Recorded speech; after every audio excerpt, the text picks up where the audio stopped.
Remember the money moment in the original Happy Gilmore? Uh-oh. Happy learned how to putt.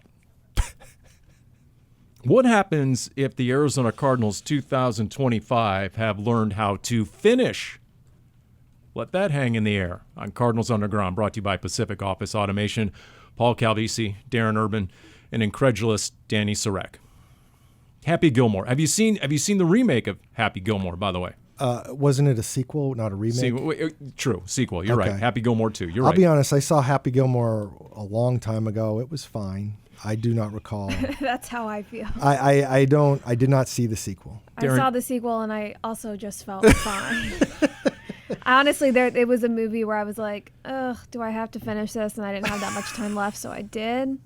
I will say, if you bailed halfway through, you might have done yourself a favor. The first half was much better than the second half, but you two are about the only ones who didn't make a cameo in the latest Happy Gilmore. How do we feel generally about a movie like, will you bail on a movie? Like, especially in this day and age where you can... Very rarely. Like, if you started a movie... I found that in this streaming world where, okay, I'm already paying for this and it doesn't really cost me specifically for whatever movie I'm watching. If I get like 15, 20 minutes in and I'm just not there, I'm like, yeah, I don't want to watch this. No, more times than not, I'll push through.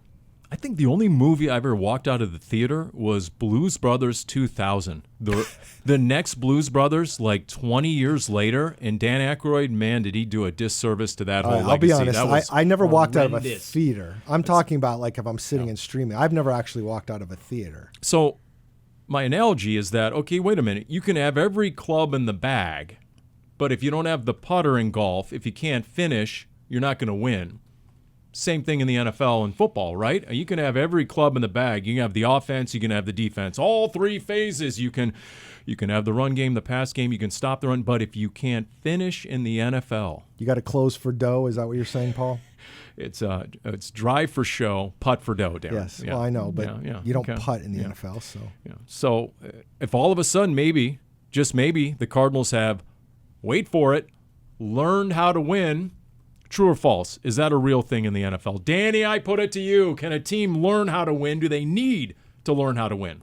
Yes, that's proof of this game. This was the first time the Cardinals didn't come down to a one-score game, the final few plays on a final possession, even if they had the lead. This was a game where the Cardinals closed it out in the fourth quarter. Defense had a phenomenal outing against a very prolific Cowboys offense. Yeah, what was more impressive? Some of the offensive exploits or the fact that you held the Cowboys to 10 offensive points? I think it's the latter, absolutely. The Dallas defense is terrible. So I mean, it's good that the Cardinals did these things offensively, and I think it was important in the story of the season and where they're going as a team. But also the Cowboys defense is terrible. So and there's a little Charles Barkley in there. I need to add terrible. that they're terrible. So I think the way the defense played, and I wrote my game recap about this. You know, Nick Rallis last week told us, somebody said, "Did you figure out the fourth quarter?" They were asked specifically about the fourth quarter, but like, "Have you figured this out?" And Nick kind of smiled and said, "Well, we'll see, won't we?" Like, and I felt like they did. Like, and to get the play that they got from some of the guys that they got. I mean, Cody Simon has barely played. He played like 3 snaps of defense all year, and all of a sudden he's getting a huge force fumble. Denzel Burke, whose playing time had dwindled to nothing defensively, had that huge fourth down stop. The interception was what it was because it was kind of like the end of the game thing. But that fourth, he's one-on-one with CeeDee Lamb, and he made the play. Jim Almohandro can confirm this. The boxes were bunging at the end when Mack Wilson is off the field, when Max Melton had left the field, and all of a sudden the Cowboys close, and all of a sudden it's a 10-point game, and you got a bunch of rookies who hadn't played a lot of meaningful snaps out on that defense.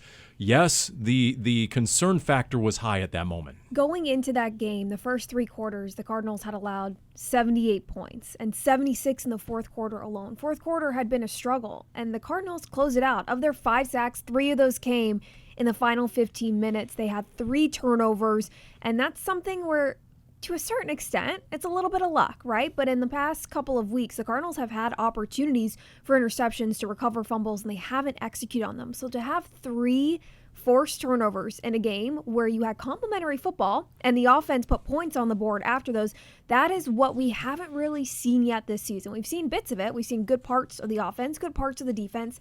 Hasn't always been there together, and this was the first outing of that. The Cowboys had been undefeated at home, and in every home game had put up a 40 burger. So to hold them to 17 with one of those touchdowns coming on special teams with a block punt recovered for a touchdown, incredible outing by a Cardinals defense that is starting to get a little healthy with the return of Garrett Williams and the rookie Walter Nolen III. You know, to your point, you don't have to go into the X's and O's sometimes to just appreciate what a unit puts out in that field. Everything you just listed, the 5 sacks and 9 quarterback hits, the 6 tackles for loss, 6 passes defense, 4 forced fumbles. That's just the eyeball test. That's just you were the more aggressive, you were the more violent team, the more physical team.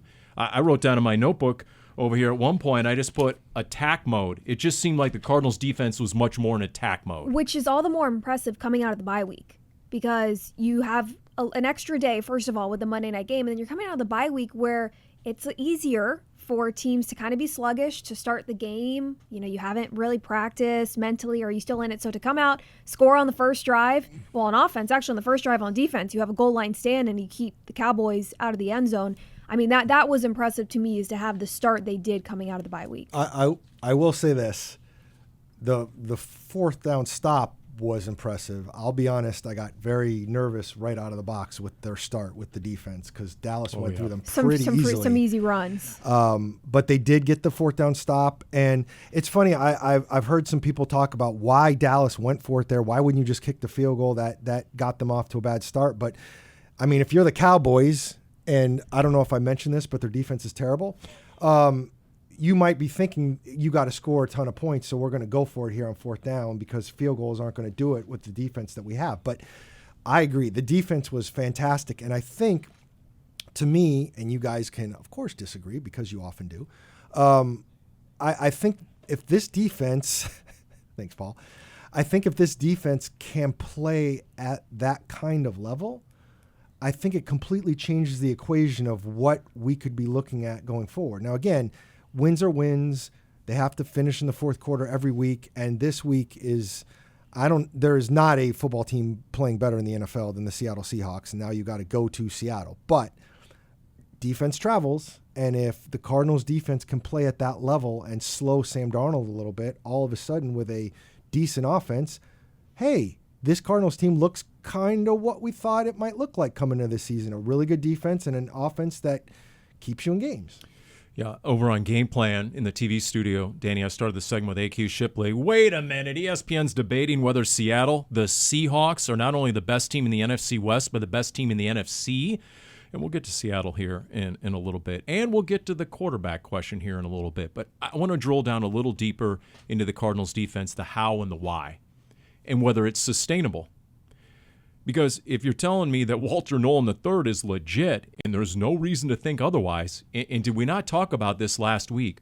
What happens? What if the Cardinals do add a game-wrecking 3-technique interior defensive lineman? Because what do the Cardinals need more than anything? 4th quarter defense. And what do they need within that 4th quarter defense? To affect the quarterback. And what do they need more than anything to affect the quarterback? Someone coming from the interior of the D-line.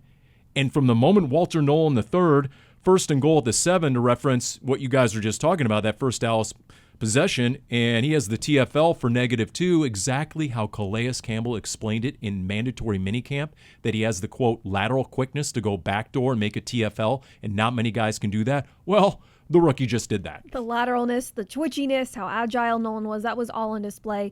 And a really impressive rookie debut for someone who has only had 2-3 padded practices since he was in college last season, because didn't have those in the offseason, was dealing with that calf injury all throughout training camp. 4 tackles, 2 of those for loss, a sack.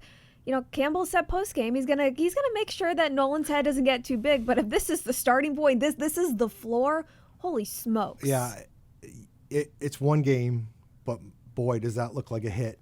I like the fact Nick Rallis on Tuesday told us that when he was asked what the most impressive part about Walter Nolen's game was his motor, because I think we all remember there were people questioning that a little bit when he was coming out of college.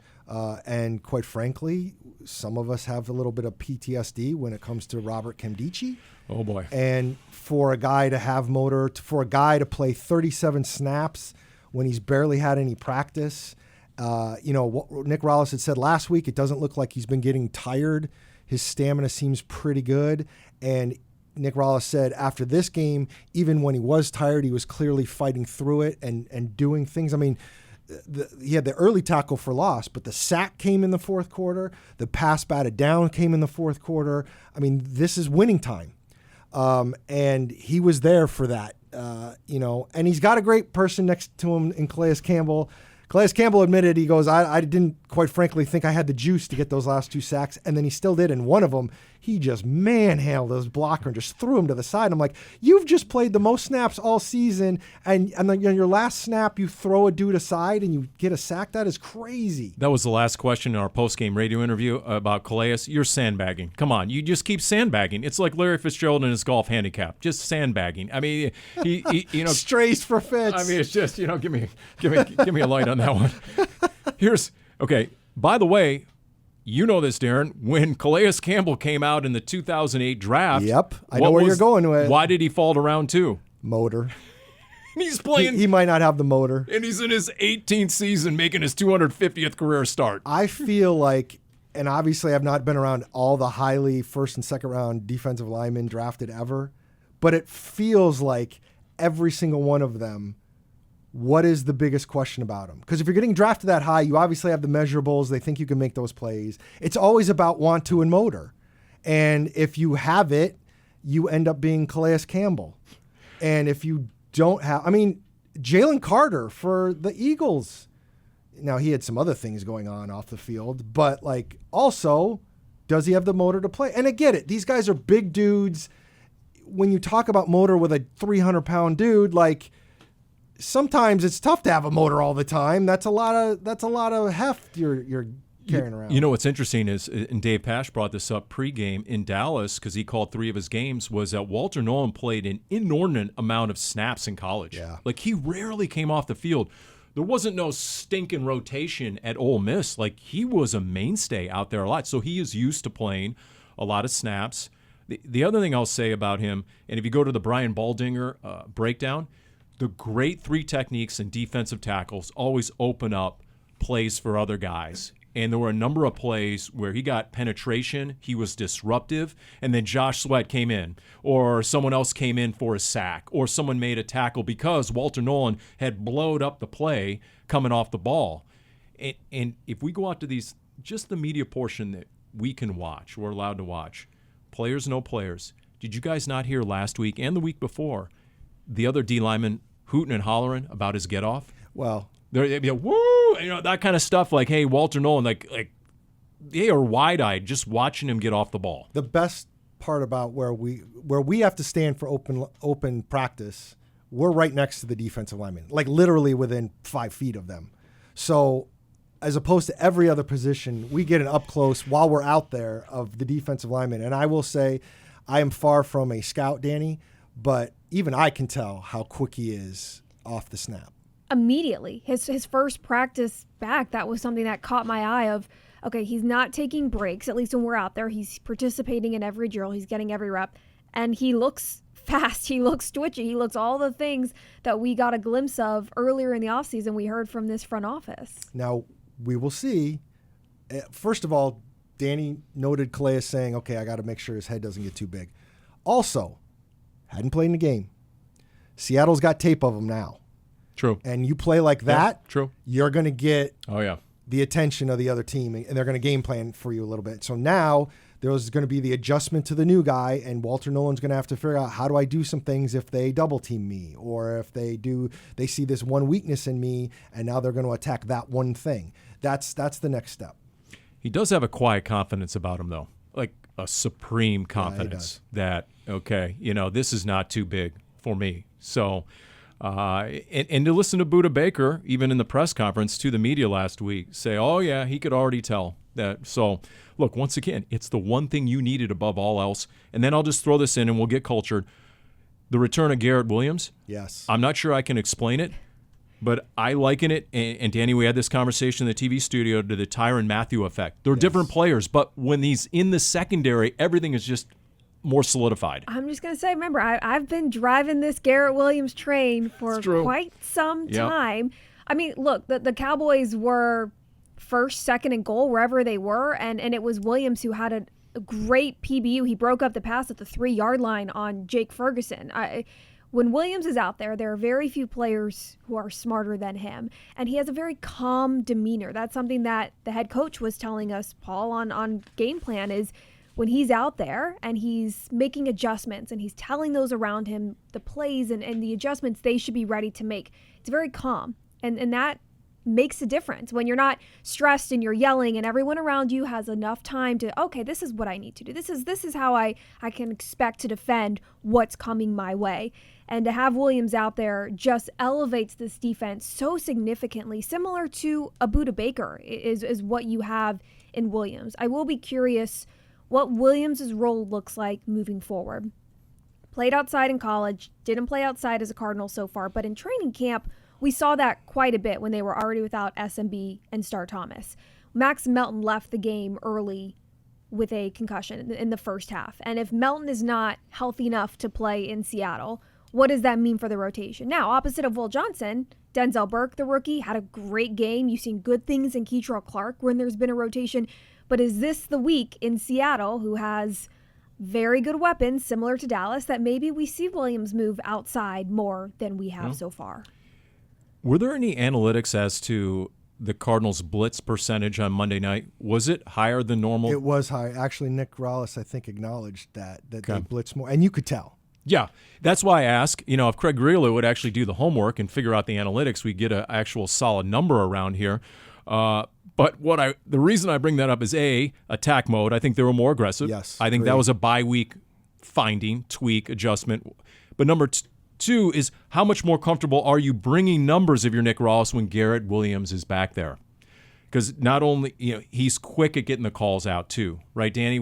We talked about that. So he's getting the calls out really quick, which gives the rest of the DBs that extra split second to get in position. That was something they raved about when Kaiser White showed up, right? Yeah. He gets the calls and the checks and the adjustments out real quick. I thought it was funny. I looked at the end of the game, and I think Pickens and Lamb combined for like 13 catches for like 130 yards, something like that. And I remember thinking to myself, damn, that's like the quietest 13 catches I can remember. Yep. Now, CeeDee Lamb agreed, broke down the sideline on a broken play where Jordan Burch, the rookie, the linebacker, who was kind of didn't drop far enough because Dak Prescott was scrambling and he dropped it overhead, and that was Lamb's biggest play. Pickens had a couple of big plays, I think, on their last touchdown drive, but again, at that point, it wasn't a huge deal. It was, as good as those guys are, they didn't, and if you would have told me they would have blitzed a lot more against that passing offense with those receivers, I would have been shocked. Kept both of those receivers and Jake Ferguson, all three, out of the end zone. Well, Jake Ferguson helped with You know what, though? When stuff. You look at his numbers, it's he still ended up having, what is this? 5 catches for 50 yards. Yeah. I mean, he had a handful of drops, absolutely. But I thought he had that drop on the first drive, which hampered that when they ended up losing on 4th down, and then he had the other one that he could have caught inside the 5-yard line. It would have been a tough catch. But I know rewatching the Manning cast, Peyton and Eli were disappointed he didn't come down with that ball. So, well, this week they're going to get maybe the best receiver in the game right now, in Jackson Smith and Jigma. We'll get to that in a little bit. Right now, let's get cultured. Dani, we'll segue to you. Getting cultured with Dani. It is not just directed at Paul. Am I the default uncultured Philistine around here? Yes. You got me very excited now. I am on social media and consume more pop culture than both of you combined. I think I'm being unfairly profiled, but go ahead. Let's go. Do either of you have YouTube TV? I do not, but I believe Paul might. Okay, the two of you can just leave right now. I will fill the next 45 minutes on a rant. No, I also have YouTube TV, Paul. All right, here we go. Yeah, not great. They're still in a standoff with Disney, so YouTube TV currently does not have ABC, ESPN, or Disney channels, which includes local news. My parents, they watch the ABC affiliate back in Dallas and went to turn on the news, and it wasn't an option. On one silver lining from the urban household, my youngest son has YouTube TV. He was very upset, but that meant his mother got to see him on Monday night because he had to come over to our house to watch the game. The two cannot reach a contractual agreement. YouTube is supposedly accusing Disney of wanting to raise the prices for consumers too much. But Disney is reportedly saying that Google, which is YouTube's parent company, is trying to eliminate competition and, quote, undercut standards Disney has negotiated with other providers. All I know is my parents had to start a 7-day free trial with Hulu to watch the game Monday night in Dallas. I feel confident in saying that it will not be Disney or Google that ends up ultimately paying the price for whatever they come up with. Yeah, that'll be Paul. Let me translate everything there. Blah, blah, and more blah. That's my translation to that. $2 trillion market cap companies, and who loses? The ham and eggers like us. I agree. I don't don't want to see tweets. I don't want to be told I, as the consumer, have to go to some website and sign something to say that I want you guys to come to an agreement. That's your job. I went to watch some of the TV copy, and because we were on 2 hours sleep, unbeknownst to me, I went to my DVR, and I'm like, no, I don't have it on the DVR. And I invited myself over to Wolfley's compound to watch it, and He let you come over? I still haven't heard back. Actually, Oh, okay. After I self-invited myself. My bad. 2025 Word of the Year has been announced by Word of the year. Dictionary.com. Okay, all right, Jack Stomp. I'm looking you right in the eyes on this one, Paul. You Every ready? year I submit my verb, Jack Stomp. Here we go. Word of the Year for 2025, 6-7. Oh, of course. Oh, wait a minute. That wouldn't be closer to number of the year? They have made 6-7 course. Word of the Of Year. There you go, course. Darren. Of It's course. slang used by younger generation, which means absolutely nothing, which tells me I'm getting older. Yeah, paired with a hand gesture and a puzzling motion. So 6-7, not 67, but 6-7 is Word of the Year. Nice. The videos of the teenagers in an In-N-Out burger waiting for 6-7 to be called out by the guy yeah, at I the saw order that the number. other day. I mean, America, get a hold of yourself. Last but not least, you can't kill it, the skillet. The bit continues with Chili's skillet What? queso. So What? last week, I let you guys know that they tweeted it was supposedly coming back. Well, they followed up that tweet by saying it is officially returning December 9th. You're welcome. I feel like we made an impact here on Cardinals on the Ground to get the queso to return. Okay, Danny. If you're on a roll, if you're on a heater, okay, you want the dice at the craps table, you want to keep going, then fix the YouTube TV dilemma, okay? Yeah, Chili's. Forget about the carne, queso, quesadilla, whatever the heck you were talking about. Forget about that. Can we get ABC and ESPN properties back on our TV? I brought this up 3 times in the last gosh. month. It's the skillet queso. Paul needs queso. his George Stephanopoulos. Well, you've both been cultured. You're welcome. Thank you, Danny. Fine diminutive American, by the way. Yeah, Okay, that's true. that'll do it, right? By the way, I'm noticing coming up later on Winning Behavior, somebody deleted and omitted my parallel parking. No, I Not just me, moved it. not me, I not moved me. it down. I mean, It's- really? I moved it down because it has a little bit of length, but Okay. that's assuming we get to it. We're running That's out of true. time already. That's true. Okay, well, let's see here. In 3, 2, 1, the quarterback question has an answer. I'm taking this week by week. I don't know about anybody else, Yes. but not sure how else to play this one. But we know Jacoby Brissett is going to play. Who wants to start and where? I think we go with the baseline here, Paul. Jonathan Gannon announced on Tuesday that Jacoby Brissett will indeed be the starter in Seattle. I know there's been a lot of reports out there on a national level that one in particular that said that he's starting the rest of the season. I did not get that statement from Jonathan Gannon when he said what he said. Now, I will say this. By the way, didn't Monday Night Week start with a tweet from a prominent insider saying Kyler was tracking to play? So we've had Yes. a lot of erroneous forecasts here. It's been all over the place. Okay, here's what we know, Paul. It's like the 5-day forecast. I mean, these meteorologists, it's like 50% hit rate. We know Jacoby Brissett has played very well over 3 games. We know that Kyler Murray has some kind of foot injury. We know that a couple of national people, right after Jacoby Brissett was named the starter for the Seattle game, a couple of national people tweeted out that Kyler Murray's injury could last anywhere from 4 to 8 weeks, and there's a fear of a setback. We know that Jonathan Gagnon continues to say that Kyler is not healthy, and the health is part of the equation when he's talking about Jacoby Brissett starting.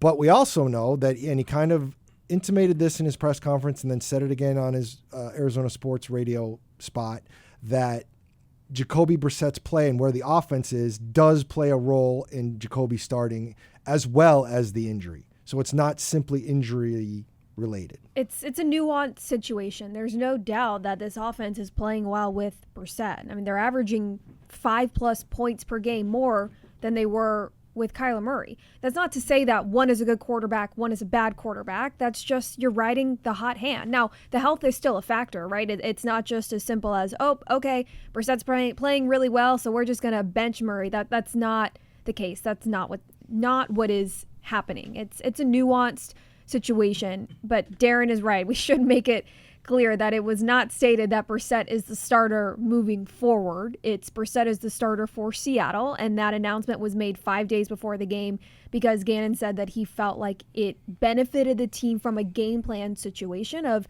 everybody being on the right page and knowing what the game plan was going to be with who's going to be at quarterback. There's still 9 games to be played. That's a lot to still see how things shake out. Here's the other reason, just my own theory, and you guys can shoot this down if you want.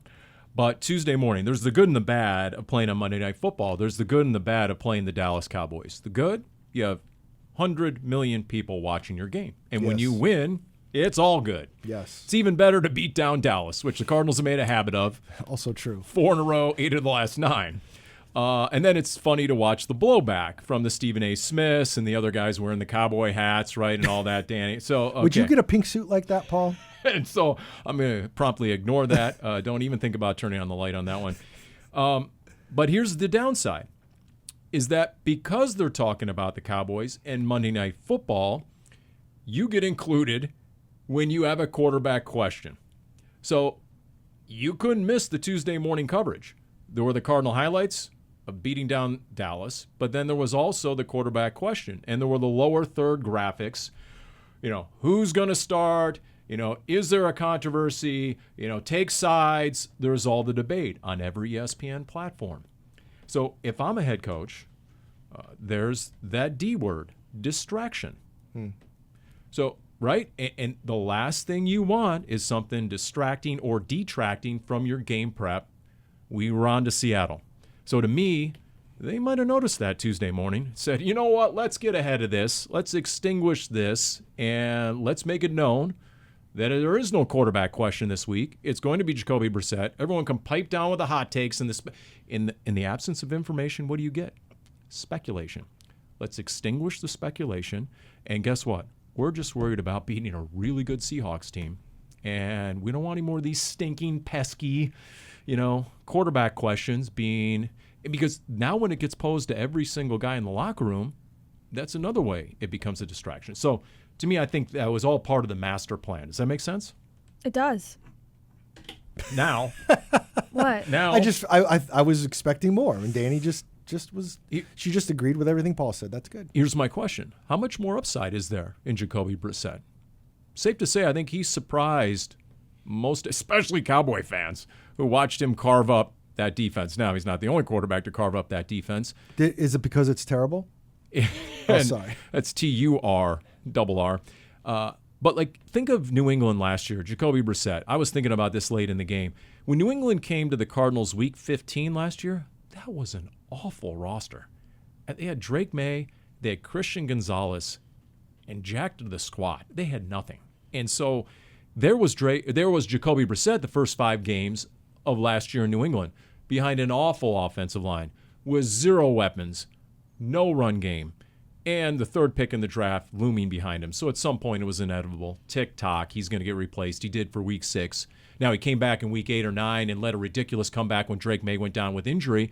But last year I don't think was representative of the sort of quarterback Jacoby Brissett is. Now, is he going to play till age 41 like Joe Flacco? And I'm not saying that, but don't rule it out, though. Based on the way he's running this offense, when you go 7 of 9 on 3rd down and you're converting 3rd and 18, When the punt team's on this white stripe next to yours truly, get out of the way, Paulie Pencilneck, because we got to take the field, and it's a foregone conclusion. It's 3rd and 18, and the Cardinals pick it up. Just the look on the player's face is like, wow, that's stinking impressive. Okay, I'll go back to the kicking net. Regardless of how good or bad the Cowboys defense is, and we know how Darren feels, what Brissett did and what he's done the 3 starts, even though 2 of them ended in a loss, has been really impressive. The way he stands in the pocket and he holds on to the ball just until the right time for the receiver, knowing he's got a hand in his face or he's going to get hit, is really impressive. And even more so the way he bounces back. If he takes a sack, if he gets hit, he got a hand in his face, you're not going to be able to tell. He's not going to be rattled the next play. He's not going to be rushed. He's not going to be making a bad decision, maybe expecting that to come again. And that's impressive. The receivers around him have stepped up. There was good blocking. And the run game got going a little bit. It was a pretty balanced attack in the run and the pass for the Cardinals, which was nice to see. I am very curious because I think, and Jonathan Gannon kind of hinted at this, but I think the Seattle defense is going to be the best of what Brissett has seen. I mean, the Packers obviously have a pretty good defense with Micah Parsons, but I think Seattle's is better. You're going to be playing on the road. Seattle is playing excellent football. I think this is a great test for this offense that has been clearly clicking for 3 games, to see if it can continue to click. If everybody wants to dial back to rivalry night and Thursday night football, we all remember that the Cardinals tied the game and it looked like it was going to get to overtime, but to tie the game, they had done virtually nothing on offense for most of the game until the end. And you can't be in a situation where that happens again. Like, you're going to have to stay in it. And again, as I said earlier, I think defense travels. If the Cardinals defense can hold up its end of the bargain, you can be in a close game. But there is going to be a test here for Jacoby Brissett and this offense in terms of being able to be effective. Yeah, begrudgingly, through gritted teeth, I give Seattle's defense some props, some flowers. They're top 5 in every category. Number 1 in run defense, number 3 in takeaways, number 5 like in interceptions. They have a good pass rush, much improved. Now, the status of Ernest Jones, their middle linebacker, that's going to be a big deal. He was a dude in the first meeting in Week 4. He was a dude last year when the Cardinals went to Seattle. Here's the thing, though. Jacoby Brissett, knock on wood over here, has a historically low interception rate. Yes. And against Seattle, this is key. And I think another reason why he was named the starter. What happened in the 2 meetings last year? Kyler Murray, 3 interceptions in 2 games, including that pick 6 by Kobe Bryant. So Jacoby Brissett is well suited to go against a ball-hawking Seahawks defense who has some of the best corners, especially if Devin Witherspoon plays, and he did not play in that Week 4 game. That's going to be, by the way, which brings us to the Marvin Harrison Jr. This is going to be a matchup for the next decade, we anticipate. MHJ against Devin Witherspoon, 2 years in the league, both all-pro seasons for 2 Pro Bowls, 1 all-pro, Devin Witherspoon. And I'm guessing there aren't many corners who travel anymore. Witherspoon might be one of those guys. I could see him on number 18 the entirety of the game. He won't say so. I'd be curious if Harrison sees this as a personal, quote-unquote, get-back game. Because it was Seattle where he struggled that first 3 quarters mentally, right? The bobble with the scramble that ended up in an interception, the bobble that was punched out, that was also recovered by Seattle. He really didn't get hot until the 4th quarter, in which he caught every reception that came his way. He had that incredible touchdown where he mossed the defender, right? He took a kneel and he took a deep breath, kind of taken a second of what was a rough start to that game. And look, Harrison has played really well since then, so I'm not saying it's in the back of his mind per se, but I'll be curious in Seattle against the Seattle defense where he did not have a great game entirely, if this is a game where he has a little extra oomph. I thought it was interesting that, Marvin did say after the game that he started hot, and he kind of made note of the fact that he didn't do a whole lot in the second half. He only had the 1 catch, which amazingly 7 catches is his career high.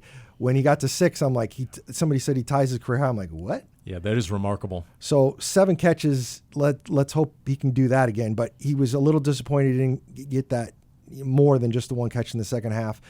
Because I think he thought there was opportunity. There was definitely opportunity at the end, and props to Jacoby Brissett. He said, I was beating myself up. I had the same exact throw to Marvin at the end of the game where we could have stayed on the field, and I missed it again for a second straight week. And it was funny when I went back and watched it, MHJ was not happy that he missed that throw for a second straight. The look and the camera stayed on him right after the throw and all the way as he went to the sideline. And yeah, Marvin Harrison Jr. was not happy that they did not connect. It was the same, deep dig? Sort of a deep comeback route? It was a comeback, and there's nobody around him. Yes. I mean, as long as... Which is the same as the Green Bay game. Brissett puts it on him. Yes. As long as Brissett puts it on him, there's nobody there. There's going to be no contested. You just need to throw it to him, and you just didn't. The last couple of weeks, we have also given props, deservedly so, for Zay Jones and Michael Wilson. Yes. And to start the second half with a 50-yarder to Wilson, that was a hell of a play. Who has looked really good the last couple of weeks. But we also need to give some flowers to Greg Dortch. 4 catches. He had 40 yards after the catch. I mean, when Dortch was out there in Dallas Monday night, he was making plays. He was finding the holes. He was getting those extra dirty yards. He was helping drive the ball down the field. Yeah, when they opened the second half with a 50-yarder to Michael Wilson, right? Yeah, he gone, and he's taken off. I'm like thinking to myself, you can't tell me that Michael Wilson at halftime didn't walk over to Drew Petzing and say, yo, I am beating this guy. We got to run this play. Yeah, 4 players, Paul. It was behind the 2 linebackers awesome. and in front of the safeties on a crossing. It was a great play.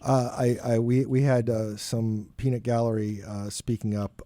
And all due respect, Paul, because you know how much I respect you. Oh, no. Witherspoon did play the first game, actually. Harrison, he did. Harrison was who got the touchdown catch on. Oh. I think it was Tariq Woolen who didn't play that game. Okay. Oh, he did too? Okay, well, he. You know what? Too. It was Emari, their second rounder, right? Okay. Emari, okay. Who's like Cam Chancellor. Wait till you see this dude. That guy. He's a huge. He's back too. You're like, it's sort of the Adrian Wilson effect. You're like, that guy plays safety. Like, whoa, like big dude, can really move, can really run. But you're right on the whole Marvin Harrison Jr. Like, if we look at his career a decade from now, that might have been the bottoming out. Was the that Thursday night game? That Thursday night game against Seattle. And so if he's ultra motivated to go back to Seattle, sort of like yours truly, like every week about this time it bottoms out. Nobody hates Seattle the way you do. I want to love something as much as Paul hates Seattle someday. Or hates other things. Yeah, like Wise Guy. It's right up there with the Seahawks. That's hurtful. Yeah, let's go. It's time for The Wise Guy, the world's fastest growing Cardinals quiz show. The stakes are low, the winner gets absolutely nothing. Here's your hostess with the mostest, Dani Sureck. Love a good rivalry edition of Wise Guy. Darren is our reigning champ. Thank you. Per usual. I don't know. Do we really need to mention that? Every week's a new week. I mean, who cares who's the reigning champ? Because Darren gets first choice of his questions. And then I no longer get attacked online saying that I am somehow rigging this, giving the easier questions to Darren. Before we get started, no. I got to be honest, I did not think I did well in picks. I did do well in picks. I went 10-3 this week. So I have taken the sole lead again. I'm 84-42. Paul struggled a little bit, 8-5, so he fell 2 games below me at 82-44. Okay. Dani picked up a game on Paul, 9-4. She is now 78-48. So Paul, you have a 4-game lead on Dani right now, and you're 2 games behind me. Right. Okay. Well, it can always get worse. When Darren sandbags said, "Geez, I didn't think I did very well, but it turns out I did." So okay. And so, in honor of me being 2 games up on Paul in the picks, I will go number 2 to start. Question 2. In week 2 of the 2002 season, former Cardinals running back Thomas Jones scored on a 58-yard touchdown run, helping Arizona to a win over the Seahawks in the first ever game at what is now Lumen Field. Later that season, Jones's year was cut short after he broke his hand in an unusual way. How did the injury happen according to Jones? Well, as a newspaper reporter at the time who later found a police report having somebody accusing Thomas Jones of getting in a bar fight, but Thomas Jones allegedly broke his hand reaching for a phone. That is correct.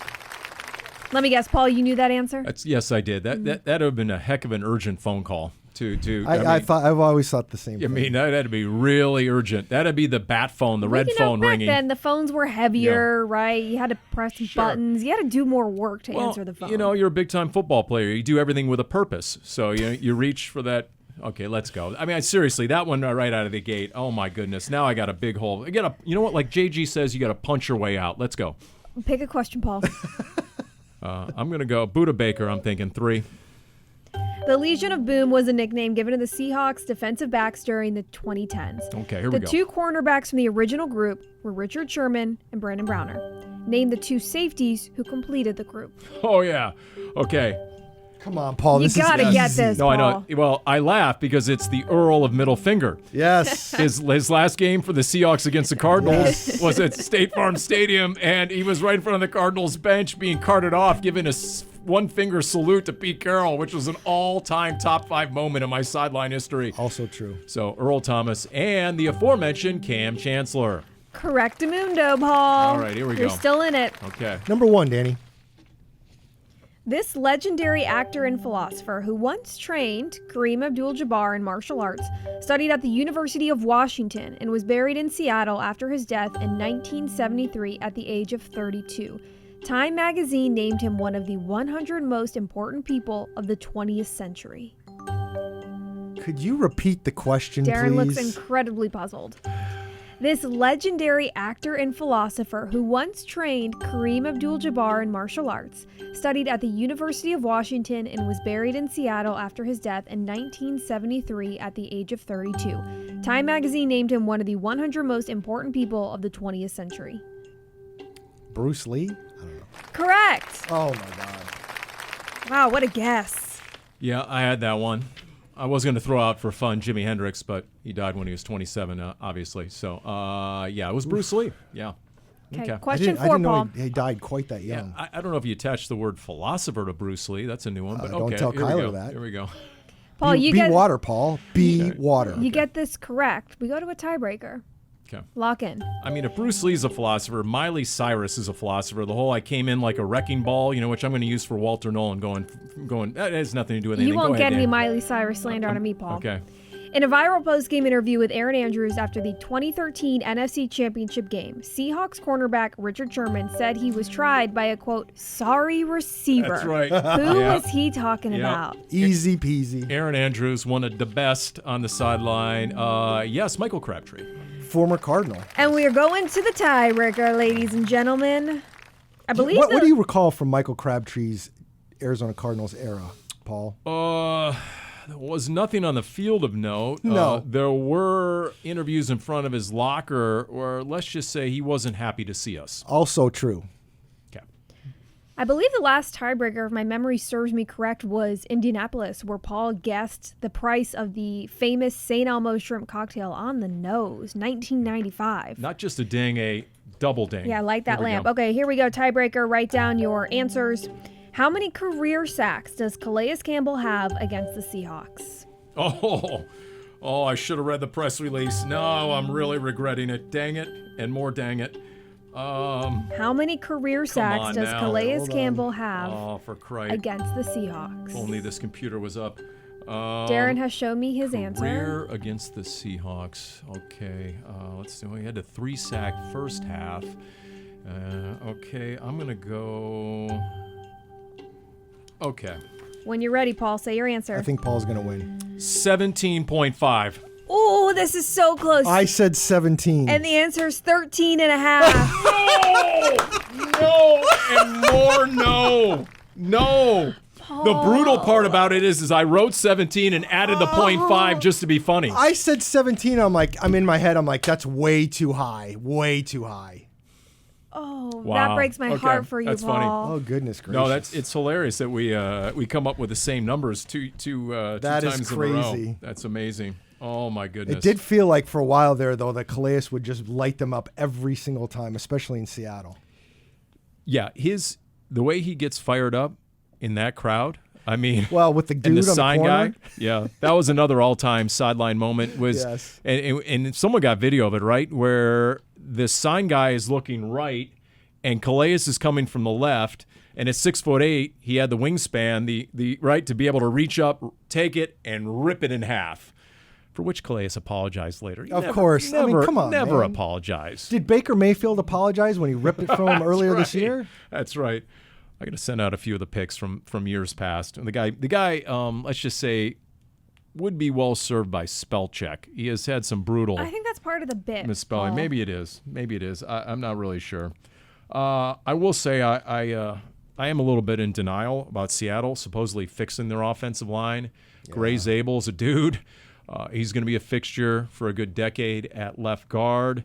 The 2 tackles are playing much better. Now, they still can run the ball. They try and run the ball. They brought in Clint Kubiak just for the purpose of running the ball. They fired the guy last year whose name escapes me. Speaking of UW, he lasted 1 year, and they couldn't run the ball. And so, boom, they changed offensive coordinators. Kenneth Walker III and Zach Charbonnet, they have both had success against the Cardinals over the years running the football. But to see what Sam Darnold is doing, to have 4 touchdown passes before he threw an incompletion against Washington? Are you kidding me? Hopefully Seattle is feeling itself, smelling itself going into this game based on what they did against the Commanders. Well, it's tough because now the Seahawks are going to be home at a very tough place to play, known for a really good home field advantage. That first matchup, week 4, Seattle ran for $150.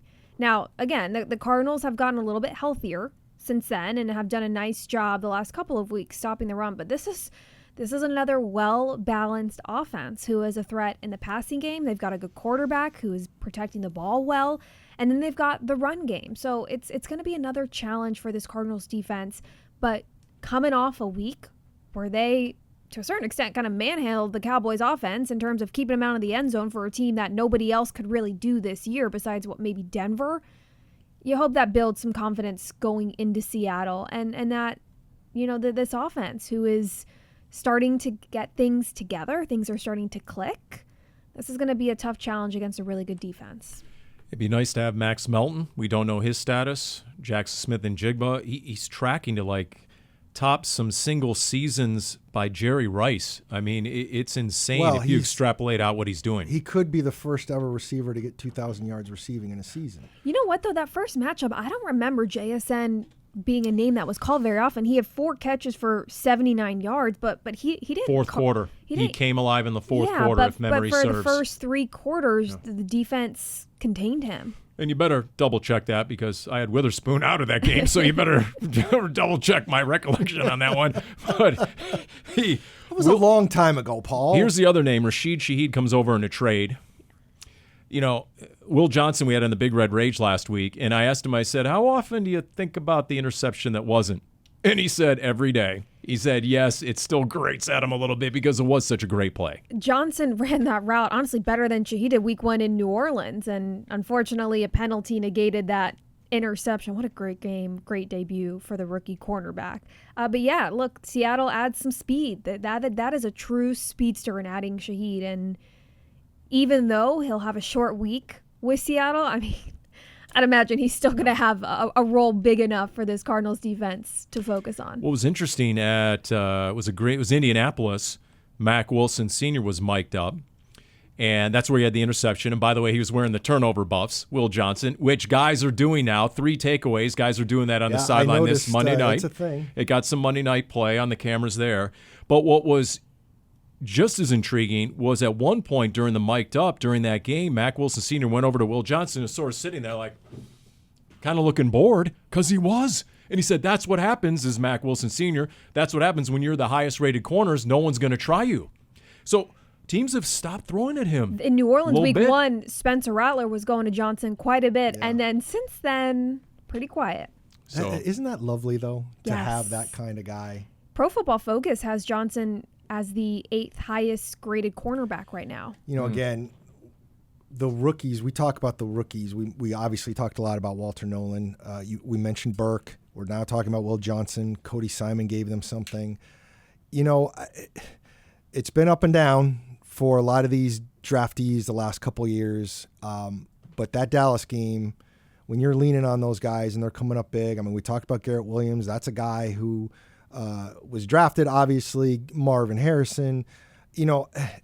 Some of it's starting to click with some of these guys, and that's how you have to build a team. And I wonder a little bit about what just the overall narrative of this team would have been if they could have pulled out another 1 or 2 of these games that they barely lost. Titans!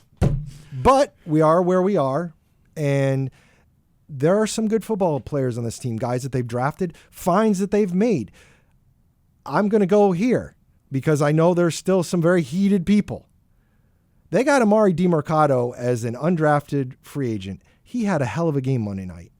And this is a guy that, if the fan bases had their way, wouldn't even be on the team because they wanted to cut him in the third quarter of the Titans game. And there was a couple of pass protections that I'm watching through my binoculars. Jacoby Brissett made these big throws on third down that are not happening if Emari Demercado is not blocking. Yep. And he had a couple of great runs. He is a sneaky good runner. I understand why people are frustrated with him. Although it's funny, I have seen a couple more people of late all of a sudden, and I don't know why they're bringing it back up, going, I went back and looked at that play. I am more sure than ever that he didn't drop it until after he had crossed the goal line. And I'm like, okay, let's move on, people. As I learned from Darren pregame radio in Dallas, hindsight is 2010. Yeah, this is something we could talk about. Okay, they always say hindsight is 2020, right, Paul? Yeah. However, there are better eyesights than 2020. You could be 2010. There are people with 2010 eyesight. So if we're talking about hindsight, shouldn't it be the most upper level of eyesight? Shouldn't it be like 2010? Okay, Darren, there's a lot going on in the world right now. Right, I was going to say, how come everybody keeps reacting the same way? You could be using your brain power towards a million other things. I did think of you guys when me and Mike Helm went to Dealey Plaza also. And you want to get on me about graveyards, and we went to Dealey Plaza while we were in Dallas. I'm just saying. Okay, and was it worth your time? And the museum was closed. The museum was pretty closed. Cool museum. And Dani didn't say it's closed on Monday and Tuesday. Not my fault. You didn't tell me what you were doing. You didn't ask for my thoughts or opinions. Was Mike Helm creeped out? I mean, he's got to be a pretty dear friend to join you on Honestly, that sort of he's thing. the one who wanted to go. No, he took way more video and pictures than I did. Lie detector just went off. No, absolutely not. I'll just say one last thing on Emari Demercado. Two things. One, he's the last guy I would think would drop the ball before the end zone. He's the most unassuming, business-like guy. He has his master's in business analytics. I didn't even think he was going to play in the NFL.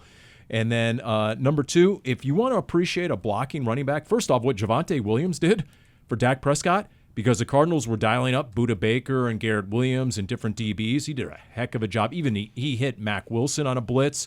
But if you look at what Quay Walker did against Cardinals running backs, not named Emari Demercado the week before against Green Bay. Because he was injured. That went a long way in Green Bay's defense. What Quay Walker did coming off the edge, destroying Cardinals running backs, not named Emari. When people want to talk about whether Emari should be on this team for that, or in the preseason when they're like, why are you keeping Emari Demercado over Michael Carter?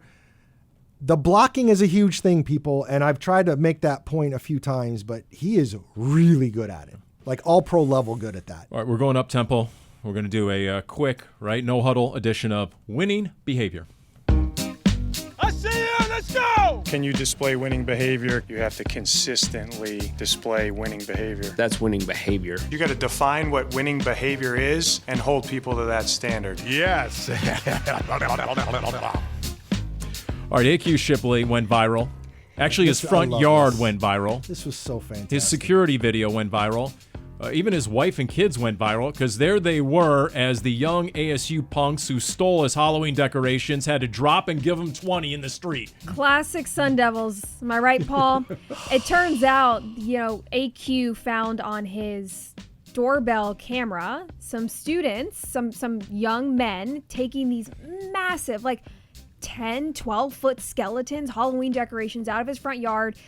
AQ posted about it. AQ goes on the Pat McAfee show every week, so that blew up. And AQ was telling us, Paul, that he got an email, he got a message from the social chair of a fraternity at ASU, because you can only imagine the group chat when realizing that these pledges had taken Halloween decorations from a former NFL player, and it was being talked about on the Pat McAfee show. So AQ got an email apologizing on behalf of the pledges, which they were told to do, and they returned the skeletons to his yard, and they apologized to his wife and kids. I thought to myself, if you're going to have some people come and steal stuff out of your front yard, and you also have a national platform called on the Pat McAfee show, could you have found a better demographic to then go national and say, I'm coming after these guys? I mean, I'm guessing if the kids themselves didn't see it on the Pat McAfee show, probably everybody else in their orbit did. Yeah. Well, to hear AQ tell it, and he has several times, I've been right there, and I've laughed every time. I asked him as soon as he got on the plane before he went to Yes. Dallas. I said, okay, what's the story? How'd you catch these guys? He even had Jonathan Gannon rolling, right? But yeah, he had like 20 messages about an hour after the show. Like everyone was hitting up with intel. And the ace in AQ's pocket, to hear him tell it, is he's got a good friend of his who's a former SEAL Team 6. So, in addition to everything else, he was ready to really call in the heavy hitter, the reinforcements. I love that. Winning behavior for Yep. AQ. Okay. Is it worth even moving on to anybody? Yes. Okay. Yes. I've got one one more. That last Okay. one, yeah. Oh, Here we go. I've I'm got sorry. one real quick. Okay. Because leave it to Tom Brady to take away from the day of the trade deadline. You know, you've got the Jets acquiring 4 picks and sending Sauce Gardner to the Colts for 2 first-rounders and A.D. Mitchell. And Tom Brady is taking over my timeline because he announced that he cloned his dog. His current dog, Junie, is a clone of his late dog, Lua, who passed away 2 years ago. But before she passed, they took a blood sample from the pit bull mix, and he was posting about how he worked with some company, I think it was actually in Dallas, to pull this off. And I just want to make sure you know, Paul, that it's another missed opportunity for some dog making money for you. The canine. Yeah. No, you're right. It was the dog socks every single week, just about. There's a missed opportunity to take advantage of the pathological pet owners out there. I mean, it's just, Tom Brady's one of them. Well, we can talk about his weirdness another day. But I did think to myself, in like 15 years, does Paul have Dorito walking around? You know what? Under no circumstances tell my wife about this whole cloning thing. Look, Okay, I I'm don't want not any even- evidence of this story whatsoever. I'm not even going to pretend that there's not 0.01% of me that if my parents said we're going to do this with our dogs, I would be like, oh, okay. Yeah. I don't need another That's Cheeto running around. That's a good way to finish off winning behavior on our yeah. tight timeline. But I will say, is that winning behavior? No. I don't think it is. See, that's why I wanted my parallel parking story, which would have been winning behavior. Can we do it but really quick? Once again, we're out of time. Oh. It's cool. We have places to go. It's all right. Everyone, We'll tease it things for to next do. week. That's right. Paul's learning how to finish. And really, right now, I'm starting to get in Seattle mode. I'm getting locked in right now. So, enough of the hijinks and any sort of, it's all football straight until Sunday kickoff in front of the 12s. Short week. Exactly. So here you go. It's the Cardinals against the world up in Seattle. And we'll see. Stay dry, Paul. We'll see how that goes. Stay frosty. It's Cardinals Underground, brought to you by Pacific Office Automation.